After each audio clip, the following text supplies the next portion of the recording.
not me. You call her the best person you've ever met multiple times in the book. Yeah. Has she read the book? She said she's lived it. There's nothing in the book she doesn't know about. She said she's lived it. She doesn't need to rehash it. But we've dealt with it all, everything in there. That's why I could write about it. I wouldn't dare put something in there that we hadn't faced together. You know, I wasn't going to have her open up a book and discover something new about me. She knows everything about me, everything. And that's just it. That'll be part 2. All the rest of the stuff. Well, given that she's this great person, right, and yet you have done things that have hurt her over the 25 years or so that you've been together. How do you sort of explain why you did the things you did, and how do you sort of explain why she has stayed with you through all of that? Well, the whole sexual issue started when I was a kid. That's how I was introduced to sex. And I linked music with sex because music's very sexual, and that's how I first got laid. Was through music, through girls. I was very. Is it shocking you? Woo! I thought I saw you cringing.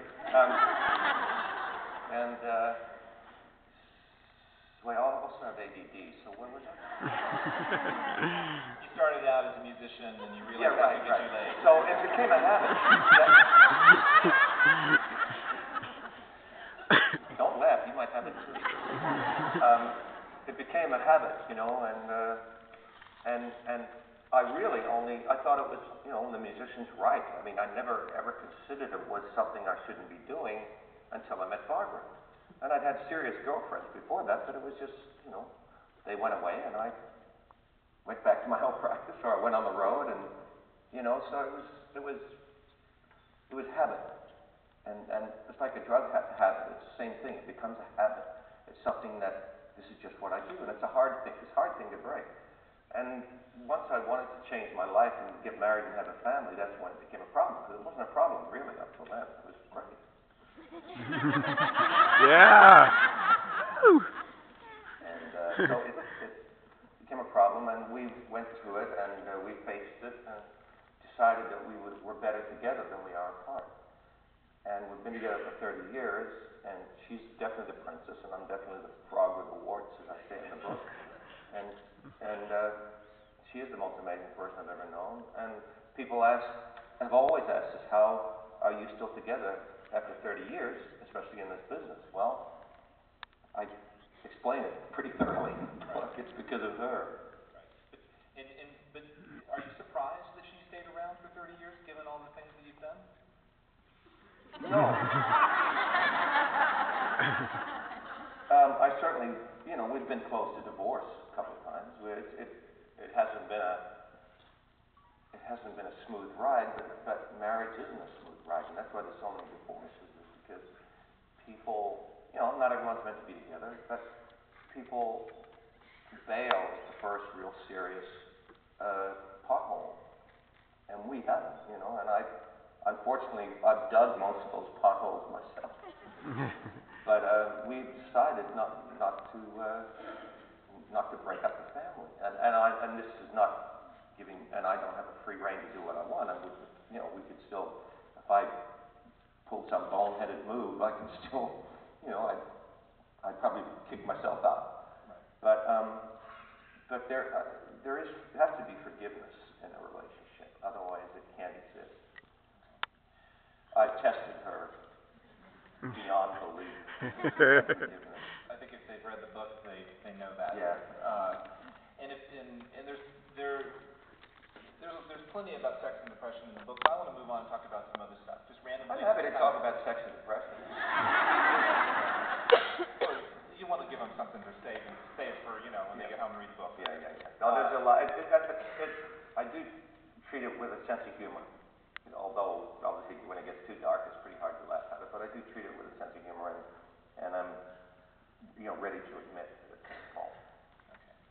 Well, another thread that goes throughout the book is your lifelong love for your dogs.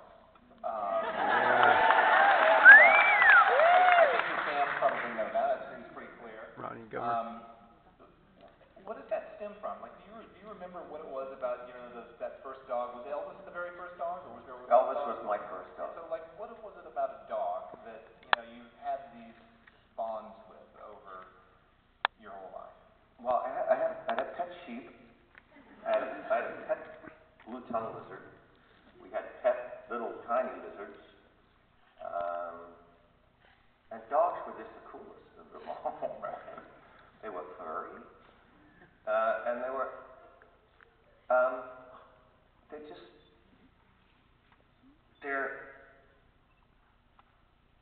I think they're like angels, where they're completely, there's no bad side to them. Where with people, there's always something that bugs you about them. You know, my mom, there's something that bugs me about her. You know, something I bug my mom with. You know, even my own son, the things that get me mad about them, and them mad about me, and it's dogs are like it's all good. You know, it's like the perfect relationship. Like I say in the book, you know, I had the girlfriend that I split up with just before I started going to Barbara. People were trying to say, you know, the guy's going to get married. We've been together a couple of years, and I say, I love her dog more than I love her. Can I marry her dog? Is that legal?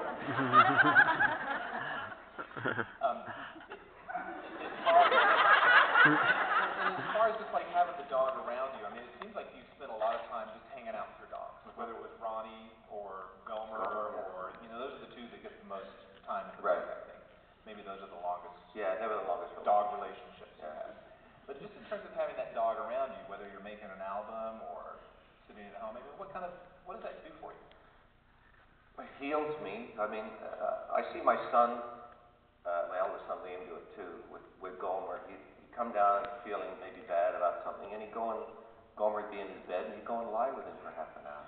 And he'd get up, and he'd have a smile on his face. Right. And, you know, that's why they take them into kids' wards, to old people's wards, is because they're healing spirits, you know, and that's why we domesticated them and not iguanas, because you heal when you hug a dog or a cat. I mean, cat's the same. A cat, you know how I feel about cats. No, I love cats. They really. Yeah. Woo! Kidding. I love all animals. But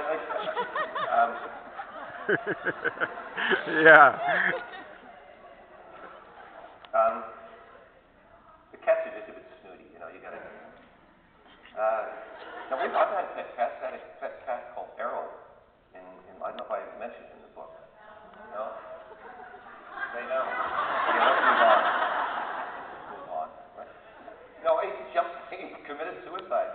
I was living in a Hollywood apartment, and I had this little kitty named Errol, and he was great. It was the only, you know, I was away too much to have a dog. I really wanted a dog, but someone gave me this cat, and I really loved him, but he didn't get much bigger than that. And one day I came home, and there was like these little footprints on the dust of the second floor ledge. And one went, and so I guess he either jumped or, you know, didn't like me as much as I liked him. But there was no dead cat down the bottom. I mean, he got away. You know, so he used the life and went on and found someone who yeah. Got 8 more left. Let me just ask you a little bit about the creative process, which kind of, in terms of writing songs, because I would probably guess that some of the folks here know you from General Hospital first, but probably more people maybe know you from the music. Yeah. In terms of, and you've been writing songs for, you know, most of your life, I guess, since you were a teenager you started writing them. But what is it, is there sort of a standard process? Like when you sit down, you know, you think I'm going to work on something new for a new record. How does that happen? I'm not sure, actually. There's no kind of set process other than I'll start just thinking generally about. I mean, I write stuff down all the time, you know, like most writers do. Most writers they'll be out at dinner and someone will say a phrase and I go. I mean, I've done that so many times. When I come to write, I have like 50 pieces of paper around me with things people have said or things I've thought, you know, things I've said. And I'm, hey, that's really clever. And so that's where it starts. And you have an idea. I mean, I wrote a song called Venus in Overdrive off the last record. Yeah. That I wrote the phrase Venus in Overdrive down. I didn't know what it meant. I just wrote it down one day. And about 3 months later, I wrote the song, and it turned out that it was about, when I finished, I went, oh, that's what it's about. About coming to the table with a lot of love, which was about my wife, a song about my wife. Because Venus being the goddess of love, and she has it in spades. But, so I know there's another, there's another force involved when you write. There's another force involved when you do everything that